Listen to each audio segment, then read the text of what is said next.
What's going on, guys? I am SimpleSimon. I'm your comic book noob. Welcome to the comic book noob. Rebirth. Noob. Who's this guy? Who is this guy?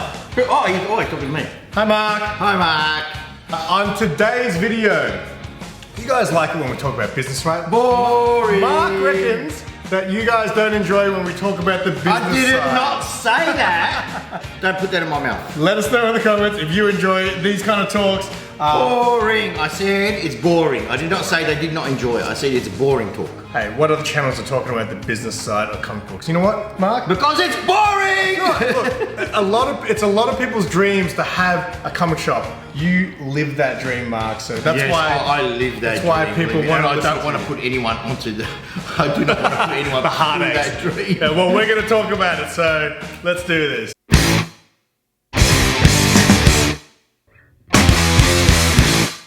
Today's video is brought to you by Bananica. It is just like a chocolate banana, but in your mouth. Mmm, very nice. I already had two. This is my third. If I have it, I can't open it. I've got no other hands. Bananica. Bananica. All right, so a couple of years ago, COVID happened. Fuck. And I don't know if you remember those times, right? We were still making videos. This was like prime time NOOB rebirth, I think. Old news. No, but I'm just saying, think about, I don't know if you remember those times. I do remember those times. But how could you forget? I mean, we were talking about like things like you said. It's hard not to think that this is probably the death of printed comics. It's hard to see if the industry ever comes back up from this. How do you see it now that it's all over and things like that as far as business then? And you, I guess, were you worried back then? Of course I was worried. Look, the government was giving me, like money to stay open, so that helped a lot. Initially, when it started, obviously Diamond stopped shipping, stopped shipping completely everywhere, and that helped as well because I didn't have to spend money on comics. So I was just selling, I was promoting what I had, and that was from home. Everything was mail out order, so it probably my capital grew my capital for a while, and then the dollar wasn't bad. The dollar was good in relatively speaking compared to what it is now anyway. But so I find that though, because of COVID, people aren't as desperate to get their new releases on time, like on a Wednesday when it gets released. Because that's what kind of ruined it all, wasn't it? Yeah, so it just, after Diamond put a stop to their shipments for a month and a half, people were up and what am I going to do? There's no new comics, There were sort of a lot of knee-jerk reactions by companies like DC, who started up their own, I suppose you can say, called it Luna. Luna has exclusively DC, but they also have some of the indies, which is either Luna or Diamond. So, Diamond have been really good. Better than what I've ever seen them. For me, anyway. I don't know about anyone else, because, everyone's different. Here in Australia.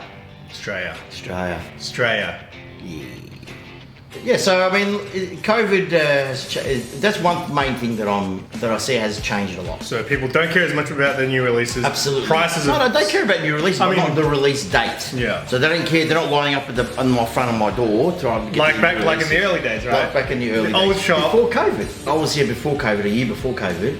I'd still have people come in on release day, right? Which was Thursday. It was Wednesday. Wednesday. Because Diamond laid off a lot of people during COVID, they can no longer afford to ship to us on a Sunday in America, which would get to us by Wednesday. I hope that makes sense. So now they have to do it on a Monday, so we end up getting it on a Thursday here in Australia. Australia. Yeah. And that proves the point that no one really, not too worried about it. Puts us in line with America because obviously they're 12 hours behind us. So our Thursdays is sometimes their Wednesdays. So when we get our release on a on a Wednesday, thank you. It would be Tuesday there. So it was nice to have it a bit early. It was very cool. I remember when you were in lockdown, And obviously I was still coming, we were doing videos, I was helping you out, obviously sort out your orders and Yeah. things like that. I mean, Temporary employee. yeah, I know, like how... I've got the paperwork to prove it. That's right. How crazy was it? I mean, because I remember we did that video where I came, it was like a vlog where we just talked about, we just hung out for the day. And you were telling me how... To me, that's an awesome news. Even though I have to pay money, it's awesome because it means I'm starting to make money. I was finally making money, yeah, and now I feel like I've gone backwards. I've gone back to the shed. Your business was finally starting to grow and become a little bit more successful, and then COVID happened. Correct. And kind of, I guess you started worrying again and things like that. You always worry when you always worry. Even if you're making money, you worry. You know, because retail is very up and down. There's other things to take people's attention away from the medium. You know, sport, you know, TV, movies, that sort of thing. So you always worry. You know, and you've always got to constantly keep your eye on the dollar here in Australia. So Australia. G'day. The industry is constantly shifting. So that's why you always got to keep up. You cannot relent in marketing, cannot relent in anything, cannot relent with your customer service. You got to always try and stick to that level. And being on my own, right, most of the time, I can control that. You know, it's when you have a bigger company or bigger store, or you have to rely on other people to do that for you. And you know, say 50 or 60% of the time that doesn't happen because no one's as passionate about a business when it's not their own. You know, the lesson I learnt was, you know, me and Simon I used to work for the same company Simon works for, multi-million-dollar retail company, and they were relentless in their marketing, and they still are. Relentless, and this, you know, like relentless. And they're still making... They are a very successful company. They don't have to do any marketing at all because they're an institution now, retail store. So, but they still go ahead and do it. They continue to grow and continue to make more money every year. Yeah, they are relentless. So that's one thing that I learned from that company, working in retail. What about some of the things you learned as far as like strategies? Like obviously, when we were in lockdown, you had to change. You had to ship your books out. You had to deliver them personally. Yeah, I did. Things like that. Yeah, like, well, did that open your eyes? Because was that something you ever envisioned doing? No, I already had that business plan in place because that was part of my point of difference when it comes to a business. I wanted to do something different that no other comic book shop had, which was home delivery. So I had that already. Yeah, because I don't think any other shops I could think of were doing. No. They were doing, you can click and collect. Yeah. Which you were also doing. So I already had that before COVID anyway, so it was easy to make that a forefront. Yeah, I delivered. I would do sometimes I'd do like a whole Saturday afternoon doing deliveries. And it was fun, it was good. I used to do it a Saturday afternoon, driving around, you know, I still see my customers, I still talk to them. You know, I delivered to you a couple of times. It was very interesting times because you know, even the videos that I had to do changed a lot. I spent a lot of that's when my videos really started to just be me sitting at my desk. Because what else could I do, right? And every now and then, Mark would show up to deliver the books, do a quick hi, Mark. Gonna get my books from Mark. There you go. Thank you, mate. Contactless. Hello, Mark. Alright, come on. Say bye, Mark. Bye, Mark. It was good, you know, like it's different, and it was, like I said, it was my opportunity to keep in contact. So I didn't have a website like you can click and collect from, and you know, I just adapted. I didn't have one of those, so I had so I just had a phone number. I had an email address, and I had Facebook, and I had Instagram, and eBay. And had eBay. Now, did eBay grow massively during COVID? Yeah, well, it's slowed down now, but it's still there. It's constant. It's a constant. Yeah, during COVID, obviously, it went off because there was no new stuff, so people were catching up on their old stuff. See, that's where you see. I remember we discussed this recently. You don't think that COVID affected prices? When I totally think, as a collector and buying old stuff, I definitely think that the prices went up for hot books, key books, and things like that. Before COVID happened, I bought some of my biggest books at a very reasonable price, and now they're like 6 times the price. A lot of people talk about the market crashing one day, and I guess it's happened before in like the late 90s or something like that. They said the market crashed. I don't know. Yeah, it did. Of course, it's And that's the result of, I suppose, cross media. Because, you know, in the early 90s, you know, that 85 to 95, and I've spoken to this about before, 85 and 95, there was no media. There was no TV shows, there was no movies, you know, and if there was movies, they were crap. So, but it didn't garner the same pricing that we see today on key issues. A lot of people speculate that the market will crash again, but does that really affect comic shops? Or is it more just the order books and the eBay market? I don't know, man, because I solely deal in new stuff. It's not my specialty, the older stuff. I like sticking to the new stuff, and it's not my specialty. I do sell them, but it's just not my specialty. So I'm not sure, like, if the market's going to crash, right? If they keep making superhero movies, which it looks like they're going to keep going and going and going, and TV shows and stuff, I don't see the market crashing at all. Do you think COVID was good for you in the long run, as far as like a learning experience and things like that?